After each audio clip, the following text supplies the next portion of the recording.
ऐसे ही मजेदार कहानी देखने के लिए सब्सक्राइब करें हमारे YouTube चैनल टुन्नी चिड़िया की कहानी को और देखते रहे। नीलमपुर गांव में घनघोर जंगल के बीचों बीच एक चिड़िया रहती थी। उसे चिड़िया का नाम रानी चिड़िया थी। रानी चिड़िया को भगवान में बहुत आस्था और विश्वास था। वह रोज सुबह उठकर पीपल के वृक्ष के नीचे यमुना नदी के तट पर सूर्य देव को आगे देती थी और भगवान का भजन कीर्तन करती थी। और वह सबका भविष्य भी बताती थी। किसी का भी वह भविष्य जानने के लिए एक बार गायब हो जाती थी और दोबारा प्रकट होकर उसका भविष्य बताती थी। वह जिसका भी भविष्य बताती थी उसका भविष्य कभी भी झूठ नहीं होता था, सच ही होता था। इसीलिए सारी चिड़िया उसको खूब मानती थी। पूरे जंगल के जानवर भविष्य दिखाने के लिए रानी चिड़िया के पास ही जाया करती थी। एक बार की बात है, रानी चिड़िया के पास एक चिड़िया आती है। उसे चिड़िया का नाम रेशमा थी। रेशमा काफी दुखी दिखाई देती थी। वह रानी चिड़िया के पास आकर बोलता है, हे रानी चिड़िया, क्या मेरे नसीब में बच्चे नहीं हैं?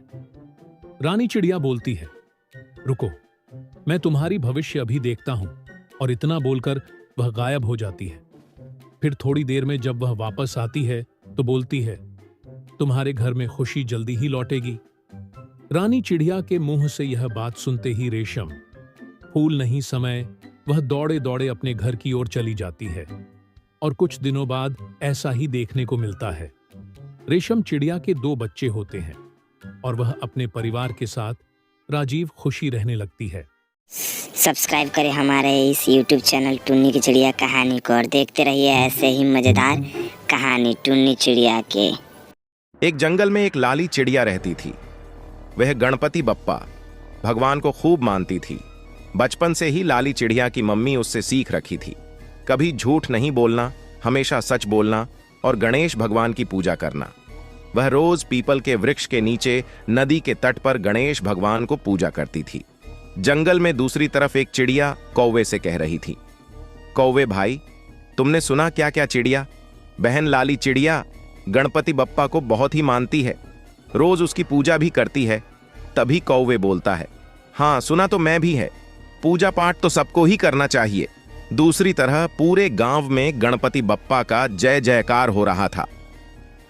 पूरे जोर शोर से गणपति बप्पा की पूजा के लिए तैयारी जो हो रही थी, तभी अचानक जोर से सभी जगह पर गणपति बप्पा के चढ़ाने के लिए प्रसाद बनाए जा रहे थे तथा जो बच्चे भूखे थे उनको क्या किया जा रहा था, खाना खिलाया जा रहा था। एक चिड़िया बैठकर सबके लिए खाना बना रही थी और खाना बन जाने के बाद वह सब में वितरण भी कर दे रहा था। गणपति बप्पा के नाम पर वह चिड़िया बहुत ही दयालु और श्रद्धापूर्वक भगवान गणेश की पूजा करती थी। तभी वहाँ पर अचानक जोरदार आंधी, तूफान, बारिश इत्यादि सभी वहाँ पर उमड़ कर आने लगता है। और इतनी जोरदार आंधी, तूफान, बारिश इत्यादि को देखकर लोगों के पसीने छूटने लगते हैं तथा लोगों ने आज तक इतना जोर आंधी, तूफान, बारिश नहीं देखा था।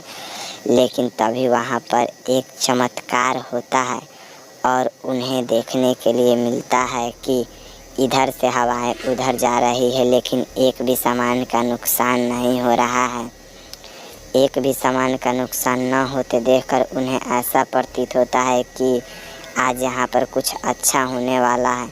तभी लोग सब की ध्यान जाता है कि एक और, तभी सब देखते हैं कि वहाँ पर एक प्रतिरूप बन रहा है जैसा कि भगवान गणपति का था। आंधी तूफान उठने लगती है और जोर जोर से हवाएं तेज होने लगती हैं।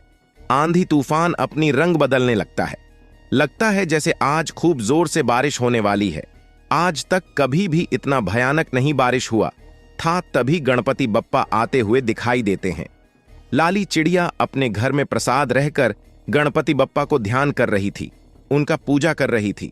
तभी गणपति बप्पा उनके सामने आते हैं। लाली चिड़िया बोलती है, आओ धन्य हमारे प्रभु गणपति बप्पा, जो आप हमारे घर पधारे। उसके बाद लाली चिड़िया का जीवन सुखमय गुजरने लगता है। गरीब लाली चिड़िया अब दान पूर्ण करने लगती है।